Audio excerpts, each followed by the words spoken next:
and we are the Nonprofits, a show where we discuss current events and social issues from a skeptical humanist perspective. Hello, all you wonderful people in YouTube land. Normally, I would have a really clever opening, but you know what? I can't believe the news today. I can't close my eyes and make it go away. So we're going to be talking about, well, the event on last night. Oh, thank you. I was wondering if anyone's going to notice that. But before we do that, let's introduce our guest today, starting from right next to me. Hi, Neil. Good to see you again. Cheers, brother. And we have Malty over there from Discord. How you doing, Puck? Neil? How am I doing? Wow. You know, the most important thing that should be going on in my life right now is that the purple in my hair has faded so much to the point that the blonde is starting to show, and I look like I belong on a 90s boy band, right? This should be what I'm worried about right now. But no, because of some shenanigans that happened last week. And I am incredibly grateful, more than ever before, that I have a wonderful place like Nonprofits to express my righteous indignation, and that you guys will have an opportunity to talk about. I want to come up with a cute name for it, but let's call it what it is. It was an insurrection.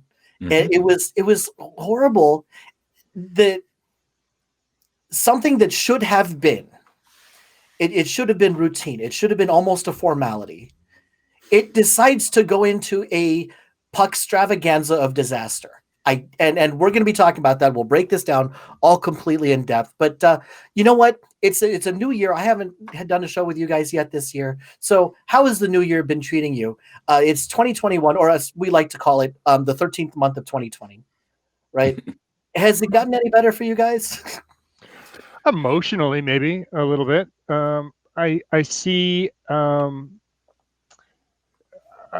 couple of Seattle police officers were found to have been in DC on the 6th. They are now under suspension to see if they had actually entered the building, and if they had broken the law, they will be terminated. I'm seeing this again and again and again across the nation of people in, the Viking hat guy in jail, sitting at Pelosi's desk guy in jail. That align that there's a sea change has come, I feel, and it's past time. Yeah, I think it's fascinating that the demographic that would want to storm the Capitol building and the demographic that doesn't like to wear masks in public, thankfully, are the same one. So we got some really nice screenshots and security footage of this. Never mind the selfies that they themselves decided to take. Mm-hmm. Oh, yeah. Sharp like marbles, those guys. Yeah. And it's especially interesting, Neil, to have you here, because as our upstairs neighbor, I have to wonder, and let's start off with this. Let's start. What is this looking like from Canada? No, first of all, it's nice and quiet up here. You guys should really keep it down there. I'm trying to sleep up here. Oh, I have to mention, okay, maybe it doesn't directly affect you. It's not your vote, but surely you're a little. You have your eyes on us, and I know that you have a lot of American friends, and yep. You might be worried about a lot of people here. So it's like you're not affected, but you're not neutral either, right? Well, I don't think we can be neutral, because I'll tell you this right now. I could probably fetch a bunch of pictures off the internet right now, but we have our own version of those people that stormed your Capitol building up here in Canada. We see them in the streets of Toronto and Vancouver and Calgary, and they're all wearing Trump hats, and they're waving the frickin' rebel flag, and it's like, what is wrong with you people? This is Canada. Like, maybe they were from the States and moved up here, but we definitely have a good chunk of the same types of people roaming the streets here in Canada, and they're not being quiet. Mm-hmm. Well, okay, so let's scale this back to last year, okay, for just so we can put all this as much as possible in a nice, neat little show here. Last year, in December, the results of the elections were certified in all the states, despite a number of legal challenges that were presented by the Trump team, and we talked about this on Nonprofits last year. Yeah. And we talked about one of the things that we talked about was, you know what? These lawsuits were very poorly presented.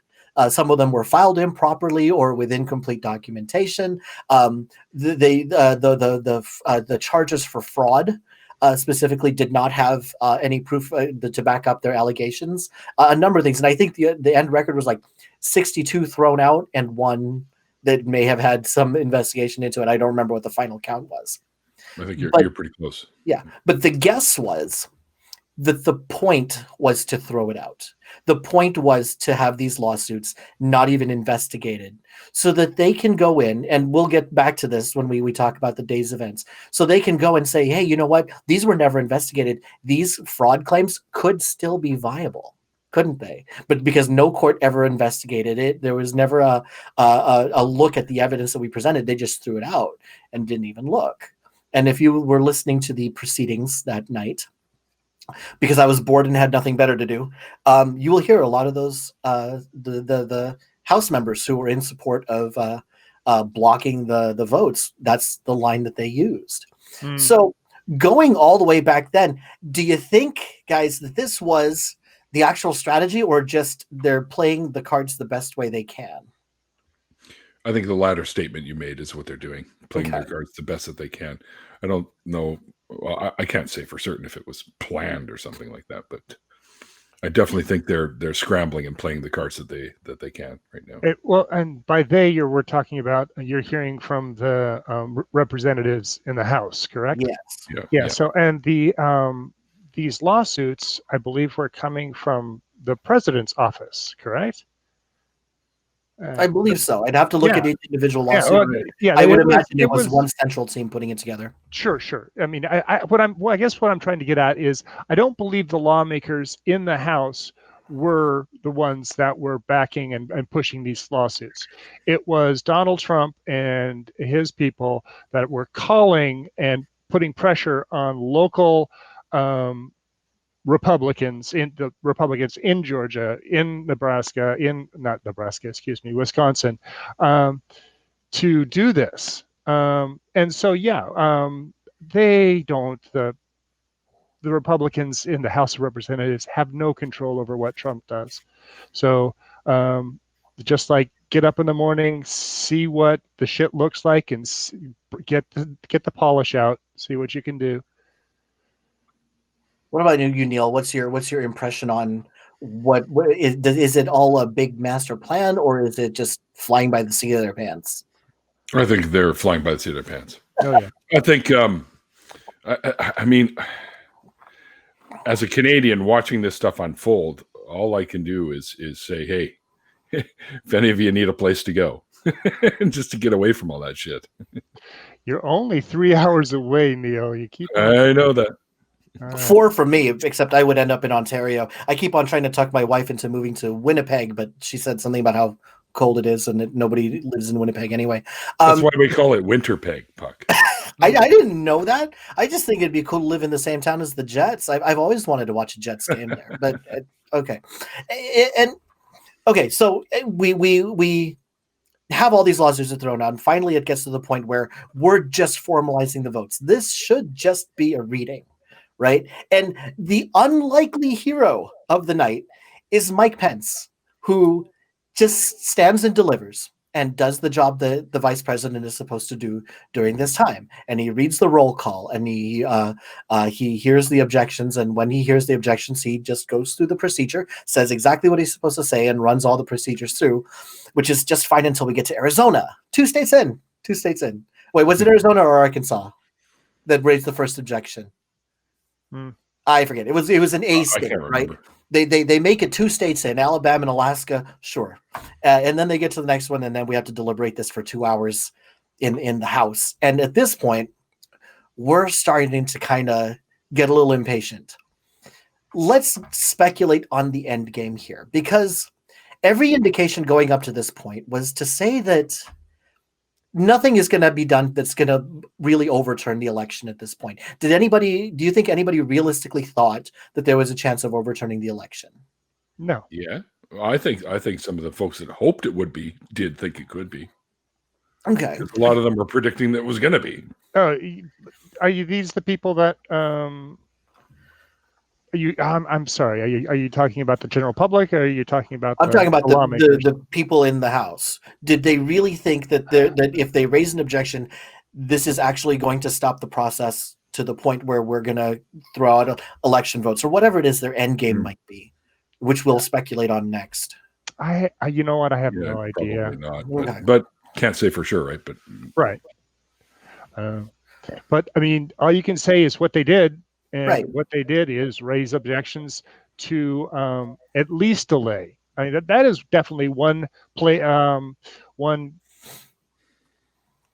pass play that I've seen over and over played in this is just trying to delay. That's what I think one of the tactics of having these lawsuits was to see if you can get a delay. Let's hold up, let's wait. But yeah, gosh, I would hate to think that it was a delay tactic so they didn't get it done in time, that they wanted to make sure that there was enough time for people to walk down from the rally. That is not something that came to mind until just now, and that really scares me. And that would be illusion. And that would be the next event, because as deliberations are going on, President Trump decides to hold a rally over by the White House, and this is where, from what I've read, this is where the crowd started, right? And only after a speech did they start to kind of make their way over to the Capitol building, which is about I don't know, a mile and a half away, give or take. I don't know what that is in kilometers. Sorry, Neil. 2.2. And this is where like I'm watching news, and I don't know if you guys were watching the news at the time, but it was fascinating in a terrifying way watching the crowd just get a little rowdier each time. And were you guys watching that afternoon? Actually, it was probably like lunchtime for you, Neil. I was not.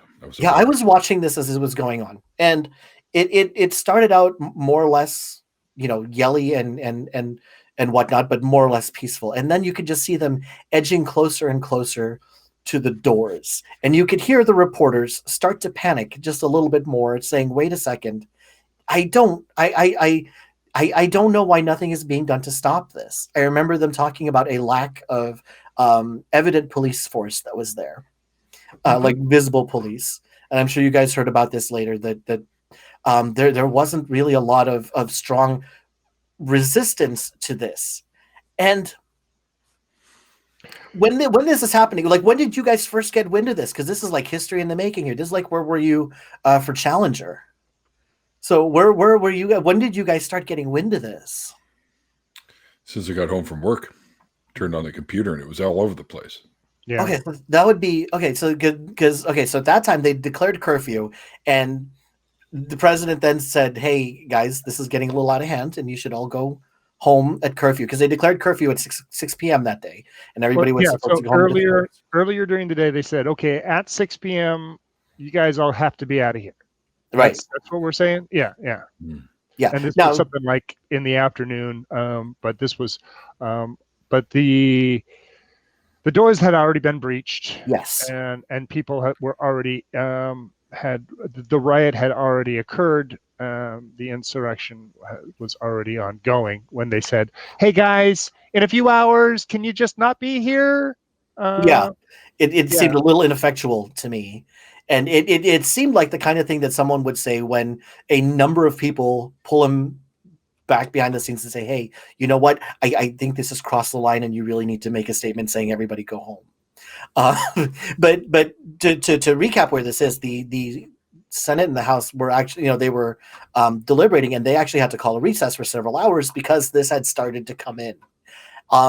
And I think one of the most terrifying moments in my life is listening to these news reports, listening to the reporters who were in the building, talking about what they were seeing and talking about what they were going through. There's no way for us to verify if any of the information they were giving out. And I was just listening to these terrified people talking about, we can't see where the police are. We know that people have reached inside the building and we're being ushered into certain secure areas, but we can't see what's going on. We can't tell what's going on. And I was fearful on their behalf just wondering what is going on actually in that building, and knowing that we'll get more reports after that. But this is the first time I'd ever really been this close to history. And I am terrified, and I am grateful that we do have the kind of news, immediate reporting that we have, that someone can be in there and broadcasting live, and we get to hear what they're talking about. But okay, that was just personal stuff. So here we are in the evening, and finally they get to reconvene, and the crowd thankfully decides to go away, and they stay up until about 4:00 in the morning going through the process, at which time they declare the votes official. Yay, the votes are official. But now here's where it gets to another interesting point for me. And guys, stop me if you guys have anything to say in here, because this is going to be, I am this livid about what's going on here. And if you let me, I'll just go the entire 90. Okay, so please jump in if you have to. But this started months ago. This did not start now, right? This started with deliberately putting doubt in the election. And this is, in my opinion, this is what happens when you have a desired result and you will not accept anything that does not give you that desired result. So instead of saying we're going to have these elections, which we know elections are incredibly secure, and this was called the most secure election ever in the United States, right? But it did not give the results that these people wanted. And in their minds, it does not process that a result, a fair and just result could come out that was not in their favor. So let's play Jehovah's advocate here for a second. What do you think would actually be going on in the minds of people who are like, okay, we want them to think this is a fair election, but since this is the result, we know it can't be? Well, it's was it supposed to be a fair election? I thought he was destined.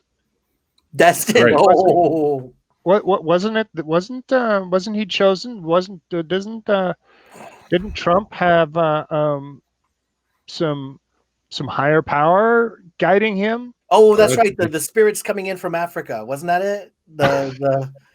I forgot what she was chanting at the altar, and we'll get to that. Yeah. We will definitely get to the religious reaction to this, because there's plenty to talk about. Oh yeah, I think there's been a lot of different things, whether it be the in-your-face "yes, science works" that has been seen over the past year, to no, Trump is not the chosen one, and even though you, bring that wind in from Africa, you're just making a fool out of yourself. You are. And so, like, I mean, we already know that it's, there is no real prophecy that's declaring who the next president is going to be, as much as people have made it, right? But what do? You're a preacher, you have a congregation, and you believe that that this is the chosen one, and the chosen one does not get chosen. So now you have a couple of places you can go with this, right? What do you do when you are the leader and you have to make up not only for their mistakes, but you know what? It was probably your mistake too, wasn't it? Well, I mean, let's think. How many of them were saying that God told them that he was going to win? Mm-hmm. Yeah. Oh yeah. Many of them were doing that. Did you see the? There was an interview with one of the inmates who was in the riot, who said, "Hey, I stopped 3 times and I prayed, and every single time God told me to go ahead. So I don't know what I did wrong." Yeah. It listen to him? Scary. Okay, so we do have a number of articles that we've come up with for this, and as always, the articles will be in the description down there. And as I'm looking at the first couple of articles, I'm seeing already this division that we're talking about, right? I'm seeing that there are some people who actually went to Washington because they thought they were doing the will of God. Mm-hmm. And I also see 2 articles over here where people they're disavowing those writers and saying, no, they have nothing to do with the will of God, and we're disavowing them right now. They're going too far. What must this be doing to the religious mind and the religious community? How do they know who to back up at this point?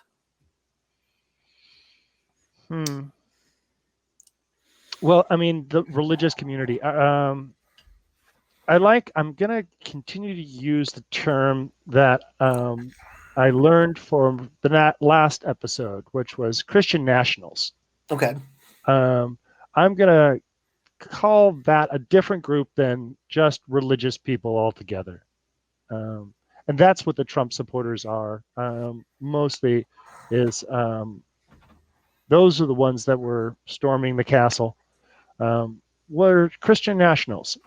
They believe in some really scary things. And I'm glad that they are no longer going to be in power. See, you bring up a super interesting. Neil, respond to that really quick if you have something. Well, one of the articles that was mentioning how the Jericho March or whatever was evidence that Trump is able to sort of manipulate the Christian right to his will, sort of thing, right? So, so maybe, and now I don't know if you saw a little while ago, but he was now doing a speech where he was condemning the whole thing. Yet days ago, he was, pretty much instigating the whole thing. Yeah, I saw the speech earlier, and I'm gonna. There has been in the past few years for me a very distinct difference between the flying from the seat of your pants rally Trump and the reading a prepared statement from a teleprompter. Mm-hmm. And I don't know if you guys have watched enough of his public addresses to notice that there is a substantial difference. But boy, howdy is there. And sure. Yeah, and it does have, and several other of his speeches over the past 4 years, it does have that feeling of someone set him straight and said, hey, we could get in real trouble for this, so maybe it's time to just read a prepared statement and try to mitigate some of this damage. No, but I'm thinking about this. It's like, you bring up we now have to think about them as, as a separate group. These are the Christian nationals. And I have a couple of Republican friends who they're a little worried now because they want to be Republicans, but they don't want to be associated with those Republicans. Right. So now we have we want to keep religion and politics separate, but of course that's never fully going to happen. What happens when it's someone in your family and someone close to you that you used to share conservative views with, and when one of you still wants to have it, but the other one is a Trump supporter? Where does that go? Is this similar to like when someone comes out as atheist and says, hey, I don't know if I believe in God anymore? Is this that kind of schism, or is it something milder? How do you get past this? Yeah. No idea, man. I don't have anyone in my family like that, so I have no experience dealing with it. This is the kind of stuff that goes on in my mind. Like I'm thinking, like, there's these Republicans and then there's these Republicans, right? And how do you still stay united with all this going on? Because it is going on. So sure, they share the same party, but they don't share the same views for sure, right? There are conservatives that aren't nationalists and white supremacists and yada yada, and there are Republicans that probably aren't even conservative either. So sure, right? It's just a party.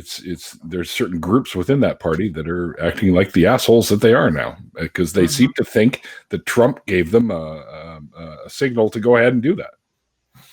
There are some people saying that this might be an irreparable divide between somewhere in the Republican Party. Do you think there's cause to believe that? Well, I think the divide has been growing for a while with the Tea Partiers. All the way back till then, there has been a group that does not want to be centrist, has the Overton window, I'm hoping is shifting back towards center because we've been way in the Republican on the conservative side with that Overton window for a while. So last 4 years at least. So if we can move that back, and so those people that are on the fringe actually look more fringy, I think that will be a good thing. I do hope that the Republican Party does take damage from this, because I find that they're right now their views of capitalism first and production first in a world that is rapidly changing into sustainability mode, because we're if we're not Wile E. Coyote and already off the ledge and just paddling our Flailing in feet, midair. right? If we're not there, we're getting close, and so there needs to be these changes. And a Republican-led either House or Senate, a Republican in the White House right now, is not good for the world, in my personal opinion. No, it makes sense. I like that, and I'm of that same mind too, because one of the things that I would like to see is a little bit more awareness that we are part of a global community, and we can only stay isolated and leave us alone, don't tread on me for so long. We need to cooperate with the rest of the world and realize that we are global citizens, and the better that we are equipped to handle the diversity and handle the having to work with other viewpoints, then the better off. I agree.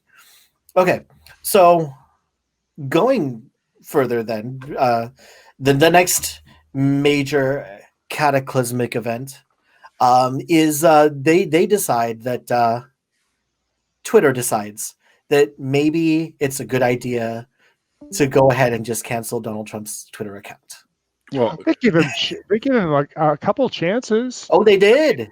Plus, they were putting disclaimers under every one of his tweets, especially in relation to the election.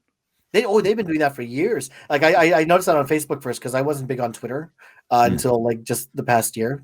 Thank you very much to the atheist community. But yeah, I've started to notice, and that's when it really started, wasn't it? When they started putting fact checks under it. It's like, this article may contain misleading information and whatnot. And it was only, I think, just within the past week when they actually said, okay, you don't get an account here anymore. Right? So, yeah. And now this opens up a whole new can of worms about censorship and free speech, and big tech is against me, which I'm sure you've heard little snips of now. Mm-hmm. And now we get to have a fun conversation about what exactly it means to have freedom of speech. What does it exactly mean to have terms of service? Sure. That's exactly what I was going to say. Go.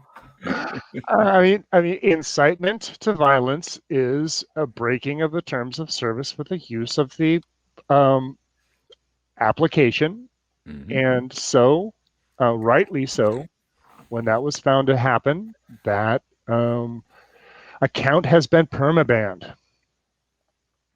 So, like I said, get a 12-hour. Okay, guys, don't do this again. We'll give you one more chance. And yeah, no, he couldn't keep his mouth shut. The hilarious thing that came out of all of this is all the pseudo Trump accounts that popped up out of nowhere, all the satire accounts that popped up out of nowhere, which there's some pretty funny stuff going on there. Oh gosh, yeah. There's that one meme where they're talking about the pardon on Parler. Oh, I laughed. Oh yeah, me too. That made me laugh. Okay, so this is something that I've always been very curious about, and I don't have a good answer for this, so maybe you guys can straighten me out. It seems to be a good idea to have a forum of conversation that is open to ideas, even controversial ones, for discussion, right? Where there was a time not so very long ago where I couldn't say something like, it makes sense that any two people, regardless of gender, should be able to get married. That's fine. What I'm having a trouble with is, why shouldn't any number of people who want to get married and join a family unit be allowed to get married to each other? This is the kind of thing where you couldn't really say that a while ago. And it seems like the kind of thing that even if you disagree, there could be some room for civil discussion about this, right? And a number of places advertise themselves as a place to have free thought, where they allow these conversations to happen. Now, without moderation, you get 4chan, which is, you do. And I don't understand how it always degrades to this, because if you have anonymity and so nobody has any accountability for anything they say in the real life, you can say whatever you want to say and discuss whatever you want to discuss. Why does it always go here? I think it's majority of the people are not going to go there. It's the few that are kept in check by moderation. It's not the many. And it's the one bad apple, I have to say. When you talk about polyfamilies, I mean, I know one person in particular and a few people in general, not closely, that are in poly relationships. And when I see that as a loving, caring, multi-person relationship, a family unit, that's one thing. Mhm. When I see a hierarchical structure for making more babies with a polygamous type of situation that has specific gender roles and highly misogynistic. I'm looking at you, fundamental Mormons. That's something different. These are not. Yeah, it is. And I think that's where you get the oh my gosh, what's it going to come to? We got rid of polygamy for a reason, but these are not the same thing. We just want to make sure that we're breaking those two apart. A poly and polygamy are not the same thing. No, I didn't want to interrupt you because I mean I think you and I are pretty close on that, but we should probably save conversation about poly relationships for Thursday night's show. Tune in on Thursday nights for secular sexuality. There you go. But Neil, I wouldn't feel right. Both of us gave our piece on poly relationships, so give us your quick take, and then we'll get back to free speech. My take is pretty simple, man. As long as it's consensual and you're all for that sort of thing, and you're having a good time doing it, then go for it. Yeah, the interesting question is, should the marriages be legal? And you know what? This isn't Thursday. Let's go back to free speech here. Yeah. But it's valid. I mean, you're talking about something that is still an interesting point, right? So, I mean, next week on nonprofits, alternate family structures, and legal. No. Okay. So going back to this. Okay. So one thing Parler. Parler. Let's talk about this because I never actually bothered to set foot in there. Did you guys? I peeked. Okay, so I couldn't. Then I had to go to the throw up after, but that's okay. So at least you can fill me in here. Is it the cesspool of alt-right thinking that people make it out to be, or were people just really using it as a place to just freely express? I genuinely don't know. I think. You're right. They're using it as a place to freely express, and it's a shit show. Okay. It's a shit show. I popped in there, and there's a lot of it seems pretty tame, but there are little corners, like as with any platform, that you've got like almost like a dark, a dark web scenario going on. It's just like these guys and their shit takes are. It's mind blowing. Some of the stuff. I didn't set up an account, but I perused some of the. No, some of us did just to go in and sort of spy. Sure. Right? So, when I say us, I mean just members of the atheist community. Just to go in there, and I think a couple of them, I'm not going to name names, went in and trolled a little bit just to see what kind of response they get. And it was very interesting. Death threats were uttered a couple of times. So wow. Apparently, Parler doesn't seem to have the same terms of services that Twitter does. Apparently, right. Right. Well, I mean, and that's the thing is Parler. So let's back up a little bit, right? Yes, please. So first it was Twitter that said, Donald, you're no longer welcome here, right? Then it was Facebook, correct? And that funneled all of that vitriol and hate to Parler. Right. And then that's when the terms of service that Parler has with the app stores in both Apple and Google came under scrutiny, and they felt that there was the moderation on Parler was subpar for them to Apple and Apple and Google, that is, to continue to have them in their stores. Amazon too, right? And then there's the Play stores where you get the app, and then Amazon's hosting service. That Amazon makes a huge amount of money on servers and just hosting. I didn't realize that. But yeah, there was a call from within. Amazon employees begged the company to stop hosting Parler, and that took less than 24 hours. It's a And pretty. I think they probably came to the conclusion. Yeah, I guess we'll do that after checking it out. Probably. sure, yeah, makes sense. But there's a glimmer here in that when everybody was scrambling, where's Parler going to find its home? Is all of this, is just going to disappear? Some hacktivists went ahead and looked at Parler's code and found it lacking. So much so that they were able to scrape all the public data off the site before Parler went down for a little bit on Sunday. And so now there is something like 60 terabytes of data that are free to peruse on the internet. They've been downloaded and are now available for everyone to see what this vitriol is, who these people are. And because sometimes like those pictures, if you don't know what you're doing, you'll send things like date and location and GPS information with the image. So yeah, all of that was scraped. Go to it, hacktivist. Thank you very much. I'll find her name here in a second. It's not coming to me either. But I think, well, I don't know. Do you think it was a good thing that they did that? That they archived it? Yeah. That there's a record of that nastiness? Yeah. Yes. So do I. And this is something that I'm on the fence about it because I don't really know where I sit. So maybe you guys, I count on nonprofits to steer me in the right direction here, okay? Because one thing that we're all, Neil, you've talked to a lot of people who, for one reason or another, need to preserve some sort of anonymity as they are coming out as atheists. Sure. And for this, we understand why, right? They are in communities or in families where they don't feel safe in coming out. That's correct.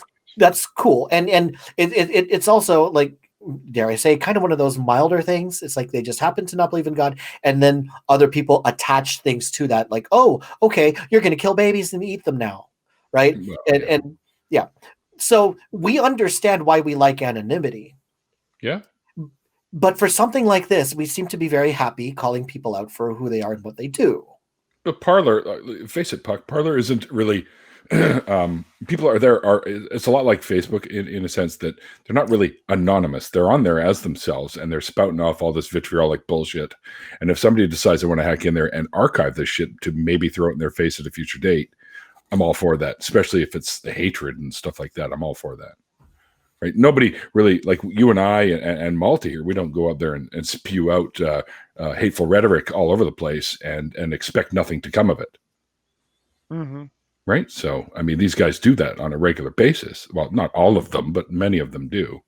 The extremists will say, and their shit's now archived, and it could bite them in the ass. And I think if they constantly do stuff like that, then they fully deserve whatever bites them in the ass. Which leads us very nicely to something that's been on my mind ever since I first heard the term. And I'm sure you guys are old hat at this, so you've known about this for a long time. I'm talking about microaggressions. And I'm sure you guys have heard about that, where it starts with just a little joke, and a little joke turns into edgier jokes, and edgier jokes start to turn into dangerous jokes. And pretty soon you can't tell where the joke ends and the danger begins, right? And people get sucked into this. Well, you laughed at this joke. Why isn't this one funny to you also? And there's a sense of escalation here, right? Where I can't tell you how many times it happens, but I can imagine it happens very easily, where you start getting caught up in a certain kind of humor or a certain kind of rhetoric, and it just starts to become understandable to you. And the escalation on this point is going to at some point be a call to violence or a call to something completely improper. Sure. Now we know that a call to violence is what's that? Are you talking about normalization of I don't know what to say. It's bad ideas. Yeah, it's like the radicalization of otherwise normal people, where they get one idea in their head and it's Yeah, I You're don't talking- know what the exact word for it is. I use microaggressions to indicate the little subtle hints that you can give that you're throwing jabs at people, and they start to get normalized. Some Yeah. people may not even realize that that's what they're doing too, as a microaggression. Yeah. It's just because they're used to doing stuff like being the age I am. I come from a time when you would be considered like a racist joke would be tossed out there as satirical, right? Mhm. But and there was no real intent to harm. It was just a stupid joke that somebody said, right? And everyone went, oh yeah, and then they just continued drinking and on with the barbecue.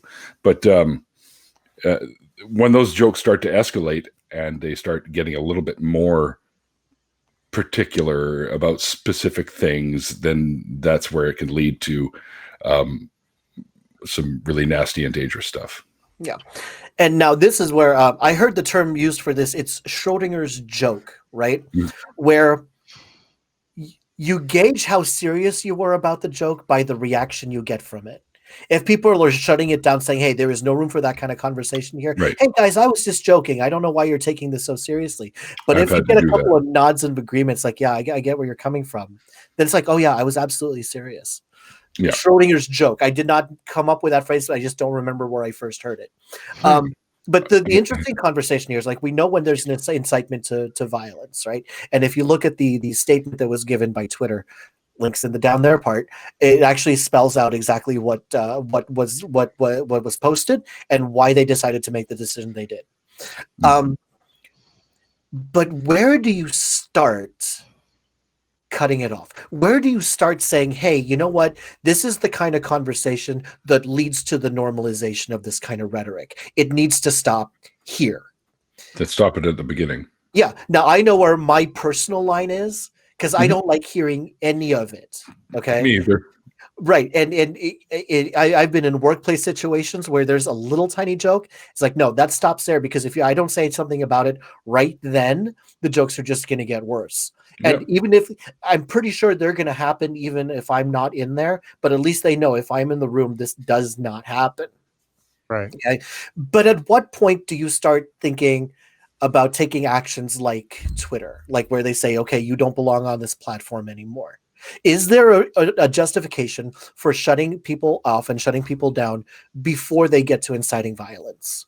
Of course. Or is there nothing we can do about it? Where do you guys sit on this? Oh no, definitely. Of course. Yeah. I think I was happy to be able to help with the onboarding of a new mod for the ACD, right? And as we're going through, he was talking about how when he was in a union rep, how he had to deal with increasing magnitude of escalation far as when it comes to dealing with moderation. You know, you tell somebody, hey, that's not cool. And then you tell somebody, no, really, this time it's in writing. You can't do that here. And then next time it's like, okay, why don't you go home? You know, you're going to take a half week off unpaid. And this, you know, and then so you give people a chance to change their behavior, all the way, you know, trying to let them know what is appropriate and what is not. And when it gets to the point where people are dying, where the members of Congress have to shelter in place because they are afraid of their constituents. Oh, and by the way, my member of Congress now has COVID-19 because she had to shelter in place with some anti-maskers. Oh, goody. Yeah. Then I mean that's how you do it. You I don't see. Does that make sense to either of you guys? I mean, just as a way to approach it. It does, but you know, and then again, you know, playing, you know, looking at it from the other side, like at what point do they say this is too much of an infringement? And now to me, like as soon as you say something unkind, you got to stop it there. And I feel okay making a personal choice to do that. Right. And in places where I am a moderator, I err on the side of I'm going to shut this down I'm going to err on the side of shutting it down rather than allowing it to be on there. And if that gets somebody upset at me, sure, we'll have a conversation later and say, hey, this isn't so bad. I'm okay with this, right? It wasn't directed at a person. It was directed at an idea or something. It's like, okay, I get that. We'll let that go. Or maybe I missed something or something and misunderstood. But I would rather err on the side of let's shut this down. But this has an unintended side effect, because I believe that if you shut it down in too many public places, they're going to find private places to have these jokes. Yeah, they're gonna the jokes aren't gonna end. They're just gonna stew, and they're gonna find places like on Reddit or 4chan to commiserate with each other. And if you hear about the way, what was it? MGTOW, am I getting that right? And other like, this is how it started, was because they had this, they couldn't say this stuff that they believed out in the world because we're going to shut it down. So they have to go into these little hiding places and commiserate only with each other and create their own little echo chamber and make it worse. So the next interesting question, which I'm sure there is no good answer for, is how do you shut it down on your platforms while making sure you point out why it's being shut down so they don't just bring it somewhere else? Got to make your terms blatantly obvious. Right? See, that makes sense for the three strikes you're out rule is generally a good way to go. I mean, you do it once, you get told, hey, it's like at work or something. You get a verbal reprimand. Do it again. It's a doubly harsh verbal reprimand, or written up. Do it one more time, you're gone. See, that's part one. I'm trying to get to part two, where it's not just that conversation isn't allowed here, but giving that person the understanding that this conversation is dangerous and shouldn't be allowed anywhere. Yes. How do you give them that understanding? Because if they just get a punishment from one place, they just say, I can't do that here, but I can do it here. So how do you instill the sense of I shouldn't do it anywhere? Well, I mean, I don't know if you can. Yeah. I mean, you can, but will it sink in? Yeah. I guess use the tools that we already do. If you can tell somebody, hey, this is going on and we can't have this going on here, trying to explain why can be helpful in some instances. I was talking to some guy who didn't understand that we're going. I'm going way into the weeds here. I'm sorry. Please go. He didn't understand how he was being a rape apologist. He was, and for 15 minutes on a one-to-one, we were able to agree that the person who is attacked is not responsible for the attack, blatantly. And then he just always had to come around to, yeah, but, and I'm just like, there's no but. There's really no but. And again and again, and I'm like, he would try to make set up scenarios, and it was really trying to try to save this idea that he had, that he was not in the wrong for saying the things that he had said. And I'm like, guy, you just gotta stop digging. And after a little while, it was just apparent. Well, I don't think that I hope you have a wonderful life, but I really don't think that this is a place for that you're really gonna fit in well. And I hope he took a little bit away from that. I mean, maybe he will have other conversations with other people who might tell him the same thing. But then again, he might be, this is a lot of people, what I hear from them is them parroting the people around them. They parrot the people that they look up to. Sure. And if those people are the ones that would grab them right in the JJ. Yeah. Like, my big concern is, like, I know what I would want to stand up against, but I don't want to do it in such a way that it actually pushes them in the opposite direction and strengthens the Like opposite double side, down. right? Like the goal here is to stop what would cause what would escalate to calls to violence, and so then that means not just stopping the microaggressions that happen on my platforms, but also giving them an understanding of why it should never be done anywhere. Now, I understand this is a difficult conversation to have, and there's no telling if it's ever even going to work, right? But this is something that I struggle with personally. It's like, how do I do this? How do I decide how to not how to correct someone without alienating someone by saying, hey, you know what? Here's why people are having a problem with what you're saying, and I really want to sit down with you to help you understand what's going on here and why what you're saying and what you're doing is incredibly dangerous. I get That's it. what you have to explain that to them. You have to say, listen, you're free to express yourself, but if you say something and somebody comes back at you with, listen, that's not cool, or that's not appropriate, or whatever the case may be, you have to understand that you better stop on that train of thought that you just boarded, and maybe step aside with that person and ask them, if you don't understand why, or for whatever reason you don't understand why, they can set you straight on why that's not appropriate in whatever scenario you're in, or in any scenario, really. Depends on what they're talking about, I guess. But their right to free speech ends where someone else's well-being comes into play. Right. That's a common phrase that you hear from people who are really big on personal rights. It's like, your right to swing your fist ends at my nose, right? Yep.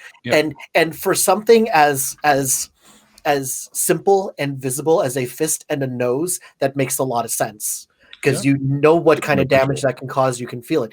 It's a little more nebulous, though, when you say, if it's not, what if it's not a fist? What if it's a sneeze? And what if it's not 100% chance of contagion, but there is a chance that you're going to give them an illness? Does your right to sneeze end well before their nose? Like, remember when secondhand smoke laws were starting to come into effect, and restaurants were no longer allowed to have smoking sections? Oh boy, I do. Okay. Yeah, but I mean, this is like one of those discussions where, it's not a fist and it's not a nose. Right. But it is something that you are doing that affects other people's well-being. It is indeed. And that's why in my situation, when I was up against something like that on the multiple occasions that it happened, because this is when it was first starting to phase out, me being who I am, I got up and walked away and finished my cigarette elsewhere, so it wasn't bothering anybody else. Right. But that's me, right? I can't say that everyone's going to do that. And I had a friend that was like, especially if they're jonesing for a cigarette. Right. Yeah, I've had buddies that have said that, and I'm like, dude, just go over there and finish it. It's like, don't be a dick. Well, and now the time when it becomes go, please, Malty, go ahead. I mean, it at not too long ago, it was fine and proper to sneeze into your hand, and then now it's sneezing into your elbow, right? And I had this conversation with a physician who was trying to take the people have a right, and I was talking about vaccinations. This was pre-COVID, and we were talking about measles. I don't think it's I'm not at all secretive in that I'm immunosuppressed. So when I was talking to her about what is stressing me out in my life currently, it was that last year we had 30, this was 2018, we had like 36 cases of measles, a preventable disease, a completely preventable disease in our state, mostly in schools, and because of anti-vaxxer. And when she was trying to say, well, people have the right to feel, to believe things that make them feel comfortable and safe. And I said, wait a minute. We can walk downstairs to the department and get pamphlets from this hospital, from the Department of Health, that are teaching people that you need to immunize. So if you're saying that, we don't live in a vacuum. If you're saying that everybody has a right to think whatever they believe, what they want to think, that's not true. If that was the case, we wouldn't have health departments doing public service announcements, trying to let them know we need to do this because it's good for everybody, right? So it's, I think we're stepwise getting better. And I'm hoping, once we get this under control, this COVID under control, we'll be in a better place. Agreed. And because it has been very, very in your face that this cannot go on. I'm dealing with a bit of a version of that with myself. One of my relatives who's in the healthcare industry is a bit of a anti-vaxxer, if you can believe that. And I'm like, well, you're going to get the vaccination, right, for the COVID? She's like, no, probably not. I'm like, you work in the industry. I think here it's mandatory. Well, I don't think I have to. I'm like, if you want to keep working at your job, you will have to. And so there's no two ways about it. I don't care what you feel about it. I'm like, I can come over and give you lots and lots of data, because we get it at the lab where I work. We get updates and stuff like that. And I can give you lots and lots of data to tell you that these vaccinations are, at least so far anyways, proven to be safe and effective.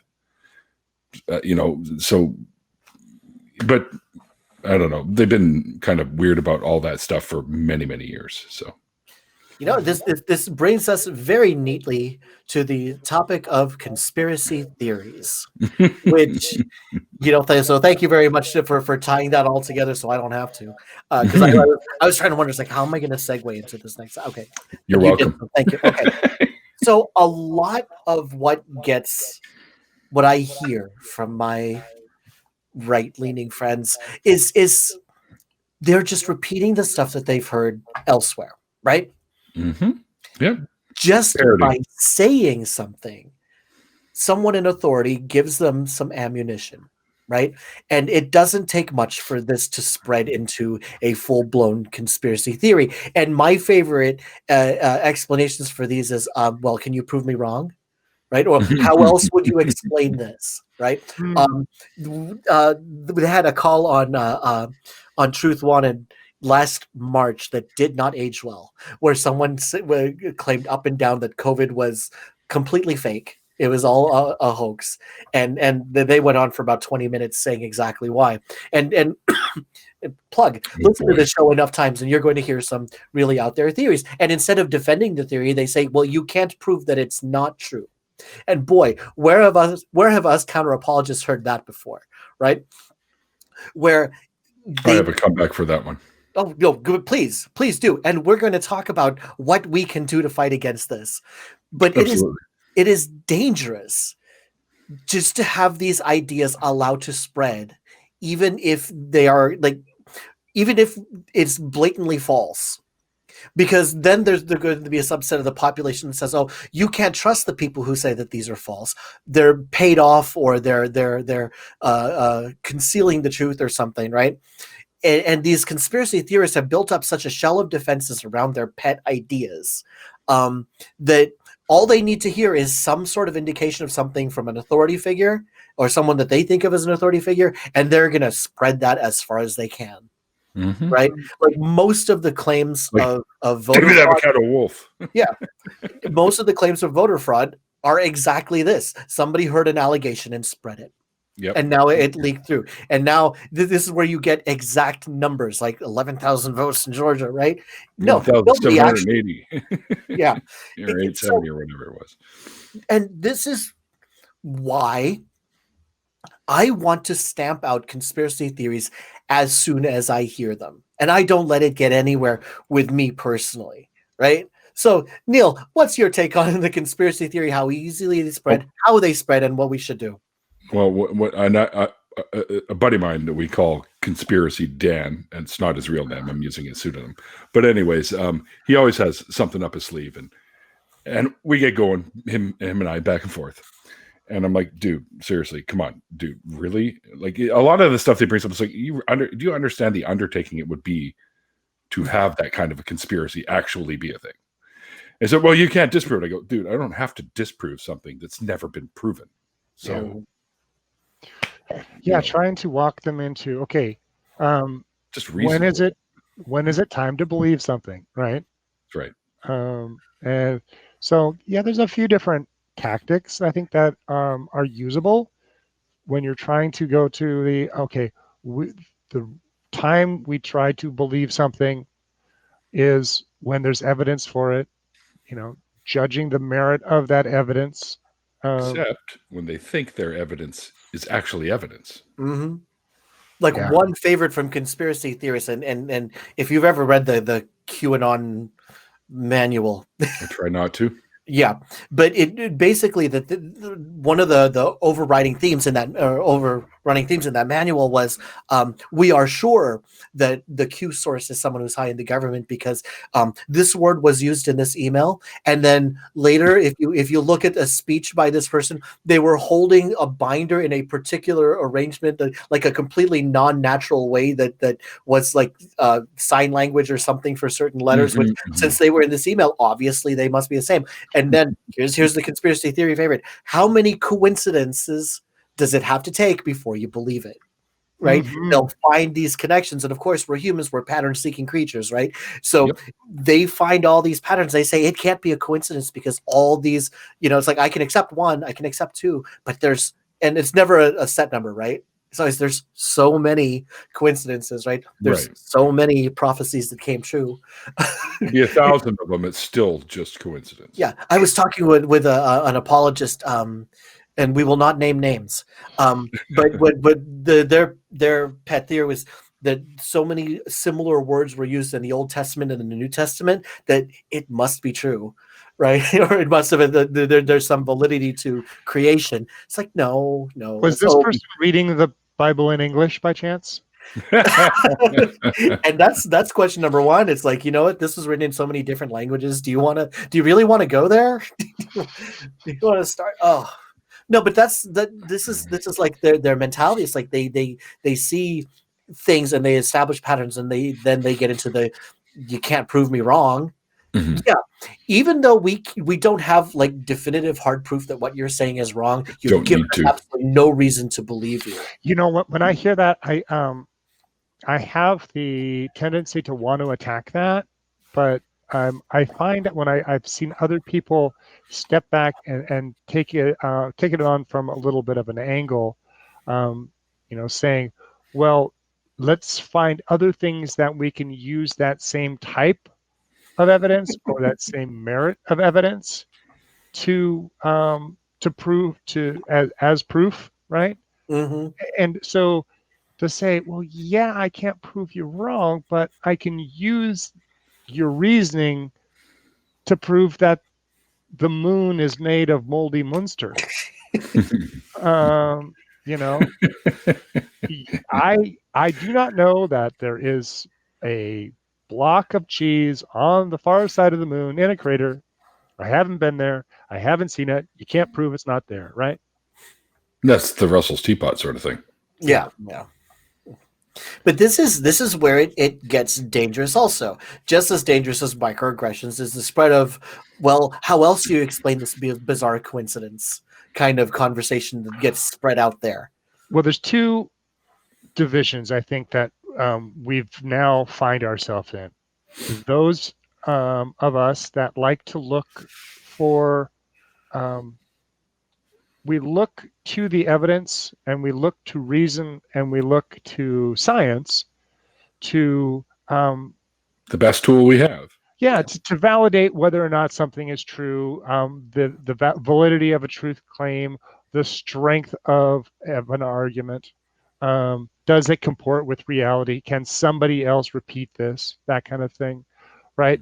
There's a group of people that work that way, and then there are a group of people that look to an authority figure for truth.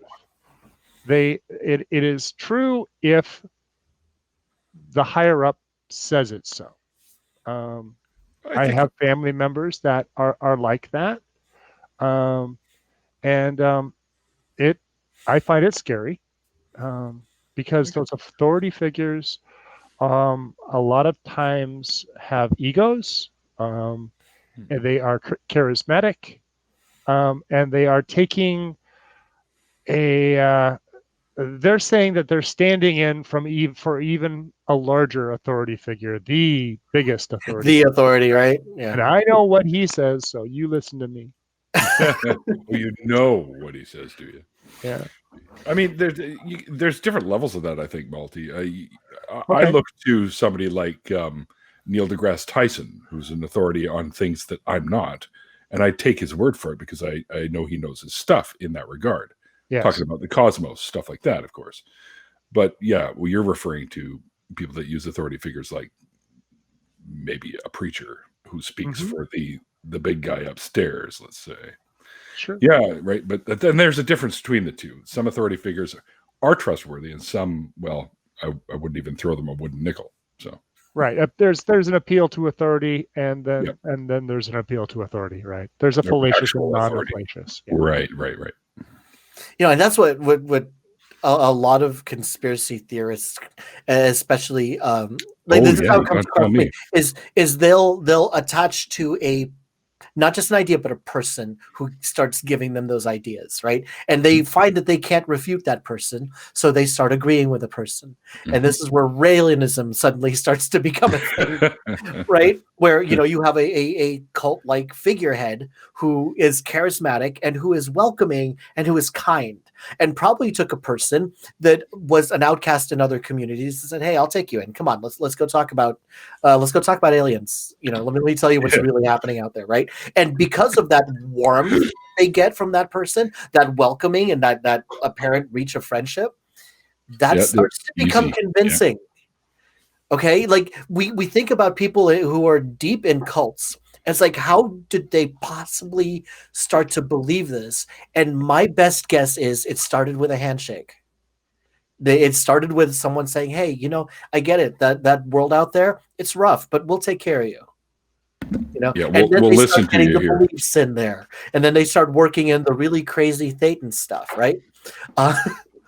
But this is why, I mean, it's just as dangerous to spread a conspiracy theory that's unfounded as it is to start with those little microaggressions. And if I had a platform like Facebook, I would start looking for these, like, wait a second, these are seriously unsubstantiated claims that someone's going to act on, right? And even if you don't specifically tell them to do it, they're going to act on it anyway. You might not be culpable, but you planted a seed, and you got to be careful. If you're just spouting out theories just for fun, just to have the conversation for philosophy's sake, you know what? I get that, because sometimes some conversations like that are fun to have, but there are some conversations that are too dangerous to have. Okay, and in the wrong context and with the wrong people looking at it, they're going to take it somewhere where you never intended for it to go, but it went there anyway. Yeah, you incite violence. Right. And that's why I'm a big fan of nipping this right in the bud, both microaggressions and conspiracy theories. And thank goodness we have a nice show on Friday nights, plug, where we have someone who is actively fighting against these conspiracy theories as hard as he possibly can. Dan is my senpai, right? I mean, I get a lot of inspiration from him for the work that he's doing, taking good solid epistemology, not just in counter apologetics, but also applying it to stuff that really affects us. And so the next time you hear someone who's spouting off about we had a 9/11 denier once, how if you've heard about these, 9/11 was either an inside job or don't you think it's suspicious that 9/11 people? Yeah, you got to stop that out as quickly as possible. Okay, speaking of crazy things people say, I couldn't think of a good segue into this, but we do have a segment here called "Shit Internet Apologists Say." So let's go. Shit Internet Apologists Say. Okay, so we got an article down here, and we were talking about this briefly earlier about what happens when you say there's definitely going to be a certain person being president, but oops, you got it wrong. So what do you do? What do you do? And this is what this person says here. I laughed at him. But the article is down there, so you can read the whole thing if you want to, but I think this is absolutely hysterical. As someone who is in touch with all the prophets in America who have prophesied that Donald Trump would win a second term, they're not giving an inch. They're not willing to budge. They're not willing to repent. All of us are unanimous, believing the word God spoke to us that Trump indeed would win a re-election, and that's what's happening right now. The false prophets of the media literally cutting themselves. They are dancing in the streets. They are shouting. I don't believe that if you miss a prophecy, it makes you a false prophet. Yes, it does. I don't understand, and please help me, the mental gymnastics that someone has to go through where someone has been spouting something for a long time. It literally doesn't happen, but it does not shake your confidence in that person. What do you mean? You're telling me that mustard seeds are not the smallest seeds? No, it turns out there's not. I mean, there is a continual revision of the truth, or just completely ignoring of the truth and saying what you feel is right. If you feel it and it feels right, then it must be true, right? And if that feeling changes, then so does the truth. Sure, but like I don't understand this, because like for this is a question we hear around a lot. It's like, what would it take for you to be convinced that a prophecy is real, right? Like for me, one of the big things is it needs to be specific, it needs to be timely, and it needs to be given by someone who could not have affected the outcome. Does that make sense? Yeah. Like, yeah. Like if I order a 3-meat calzone and I get a 3-meat calzone, did I make prophecy? No, because I was the one who was able to affect what I ordered for dinner. The realm of what's expected to have happened. So yeah, but now if Neil comes in and says, you know what, Puck, I bet you got the extra marinara sauce, didn't you? Now we're starting to get somewhere. Okay, yeah. But in this case, it was specific. Well, did it you? was specific. It was timely. I did. I drown my calzone in that sauce. I just I'm a prophet. Wet calzone. This prophecy would have checked all the boxes for me. Oh no, I was like, never mind. I'm not even going to go there. Wow, it's not Thursday, Malty. We keep coming back to that. Just carry on. This prophecy right here, Donald Trump is going to win the election and serve a second term. This checks off all those boxes for me. It was specific, it was timely, and it was made by someone who could not have affected the outcome, right? If this had happened, you might have a case, but it didn't. Nope. So we should immediately dismiss this as a possibility. I don't understand how it does not. I don't understand how psychics who do cold readings that fail can still be taken seriously. Oh yeah, because there's always a little out. There's always a little bit of, no, it wasn't Jack, it was Jim, right? Mm-hmm. Oh yeah, I must have heard the spirit incorrectly. Not only that, it could be down to the people that never heard he was exposed as being a fraud. Say that again? It could be down to the people that never heard he was exposed as being a fraud, or whatever person was exposed as being a fraud. Or would not believe it if they heard it. Right. Yeah. And the other fun thing you could pop off. The other thing you could do is retcon, right? You can say, you know what? I got the prophecy. I know it's true. If it didn't come true, that means something must have happened to create a false outcome. Then it's not prophecy. No, I get it, but you see where I'm coming from. It's like we all know who this is supposed to be, but someone else won the election instead. Move those goalposts. That could only have happened if something improper happened. Oh, yeah. I can see how that. That's what happens when you have to double down on a belief that you espouse so strongly. You told everybody, and I get it. Go ahead. But hold on. Did they not claim that these prophecies were told to them by God? That would be the source of most of these, I would assume, yes. Is God all-knowing? In theory, he would be all-knowing, yes. Allegedly. Yeah. And then something goes wrong to change that? And he didn't know? Oh, no. Remember, that's because we as humans are fallen and we got the signal wrong. It's not God that got it wrong. No. I'm glad you didn't go with Satan and you went with the fallible human. Thank you. No, it's not that. Sorry. That's I also say no when they try the free will bullshit, because Yeah. if it's all part of God's plan, that you don't fucking have any free will. Yeah.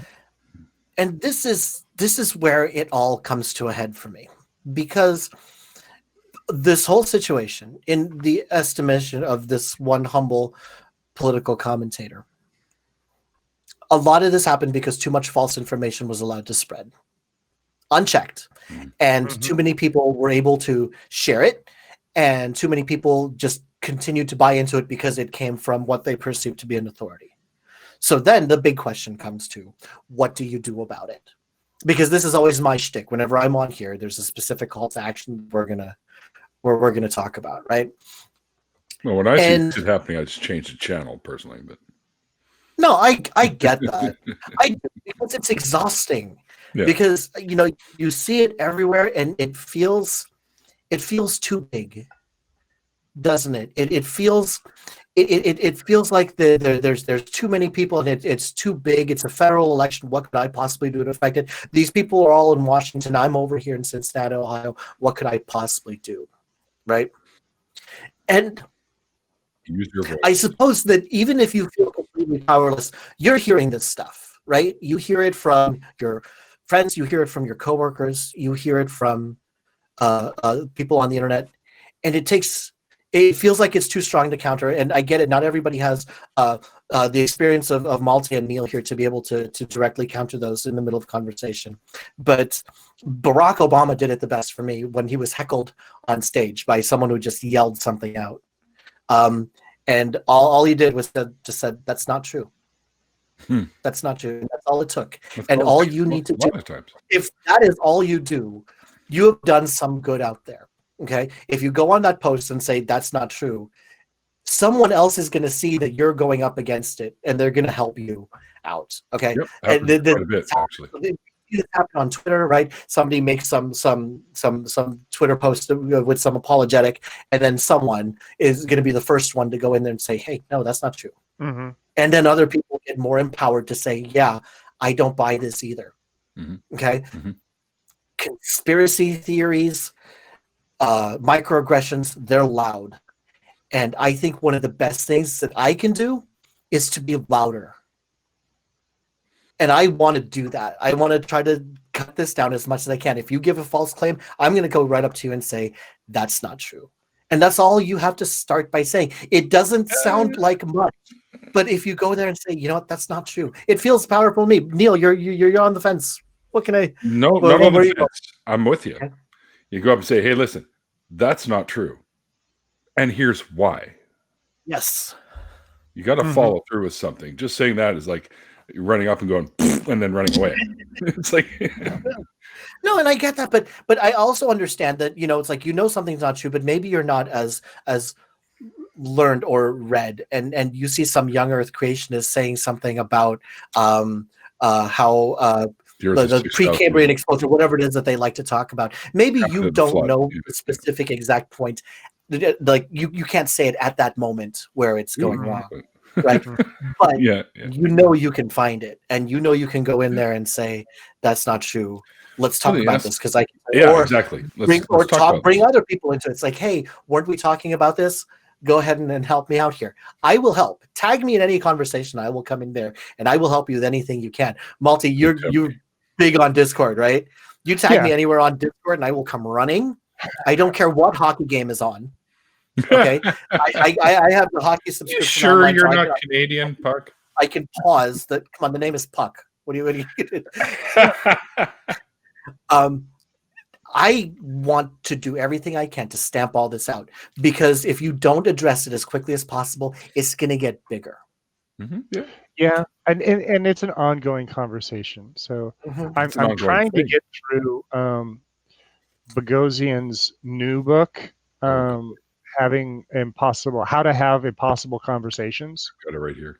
Yeah. And one of the things that keeps on coming back to is gaining and establishing and keeping rapport. Because if somebody thinks you're just an asshole, then you can talk to your blue in the face and they won't hear anything. Right. And it definitely means that you need to have, and by showing that maybe there are tools that you can use. I'm not saying be dishonest in any ways, but you can show that you respect a person without having to respect Their it's ideas. a crazy idea. Yeah. Yeah. And by that goes a long ways, I think, in at least being able to continue to have the conversation. So when somebody says something that's out there, and you really, let me give me some more information on that. Do you have any? I want to elevate my trust in that. Can you show me your sources, or that kind of thing? And then if it's an ongoing conversation, these are things that you can start to tease apart, because it is a tangled mess a lot of times. Yep. Sometimes, yeah. Well, the hour draweth late, and we should wrap this up and give our final thoughts on what really is an ongoing situation. Because just earlier today, and this is new and breaking, so we don't really have a lot of research on this. We don't want to talk about it too much. Earlier today, the House just moved to impeach Donald Trump for the second time. Well, they're moving it to the Senate. It's not done yet. This is that's where we are. Is already headlines saying he's the first president in history to be impeached twice. Yes. Yeah. So, but this is breaking. Like, we don't know what's going to happen to it yet. Like, I haven't checked the news in several hours. But that was the last headline that I saw, was that the House moved on it. That's breaking. This is still happening. This is still going on, and I want to do the best that I can to give you guys the best information when we have the right information to give you. That's where we are now. That's all I got. But guys, yes, stay tuned. But guys, wrap this up. Neil, start with you. What's your big takeaways from today's show?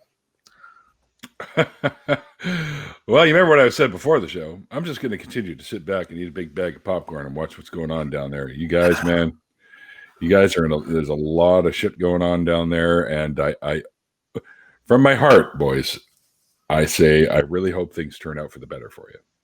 If they don't, I've got bunks here. You got one in Winnipeg? Because I'd really love to live with the Jets. Why do you want to go to? Why? Go Teemu Solani. Come on. Teemu was a great player, no doubt. But dude, no, come to the West Coast. That's where it's all right. Of course, Shannon would say otherwise, but come to the West. Malty, what do you got from this show? Well, all I want to say is the Nonprofits is a product of the ACA, a 501c3 nonprofit organization dedicated for the separation of religion and government and promoting positive atheism. Mm-hmm. Puck, do you have some ideas of how people can get in touch with us if they'd like to?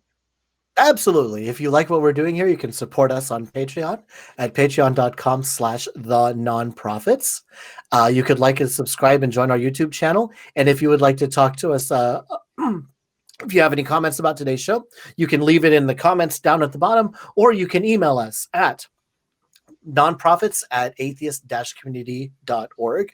Also, join our Facebook fan group. Link is going to be in the description. And there it is, facebook.com/groups/nonprofitslive. And you can continue the conversation on Discord. Go to tiny.cc/ACA Discord. Malty particularly loves that place. I'm there a lot. Yeah. It's Dr. Discord's his new nickname. Look at this. I was so livid about everything that's been going on here. I forgot to give a proper introduction, and I apologize to everybody who had to make up for that. Malty, thank you very much for making sure no worries, all the legal stuff gets in there. Job. Yeah. But Malty, what else? Wrap this up for us, and then I'll give parting comments. No, just stay strong. I tell you what, through all this crazy, speaking of the Discord, we've had groups of people sitting and chatting and text while watching C-SPAN and watching the counts come in, watching the coverage of the riot on the 6th. And it was no more apparent that the community that is there for us, it's really helpful, and I'm glad to be a part of it. Ditto. it's been such an honor to be part of everything that's been going on. Like I've been doing ACA shows and working with them for about 6 months now in an escalating capacity, and this has gone like beyond anything that I could have thought I could accomplish on here. From starting behind the scenes volunteer to now being proactive on this. I remember when you were such a little noob too. I was. Do you remember? Like I used to broadcast from my laptop, and I had like this gigantic set of headphones, and I was wearing this bright pink shirt when I did my deconversion story on you. I was like, what was I doing? I didn't know the first thing about mic presence. You were so good. But it's an honor, and Malty, I love engaging on Discord and talking to all the people there as much as I can, and that is my big takeaway from this. Because I'm going to do everything that I can do to stamp out these microaggressions and the spreading of false information as much as I possibly can. These claims have nothing to stand on, and they deserve to be called out as claims that have nothing to stand on. Okay. And we're going to push you out of these circles. We're going to take these claims and show not just you, but everybody else in our base and everybody in your base why it's wrong. And they're going to start to have fewer and fewer places to spread this information where it's not challenged. And when you think you found a place where you can be quiet and make a nice little echo chamber, we're going to find a way to make sure the truth gets to you anyway. Okay. You are going to be bottom dwellers, scraping the bottom of the barrel for sustenance, while the rest of us are eating 100% saturated facts. Speak for yourself. Thank you very much for joining us for Nonprofits. We'll see you next week. Goodbye.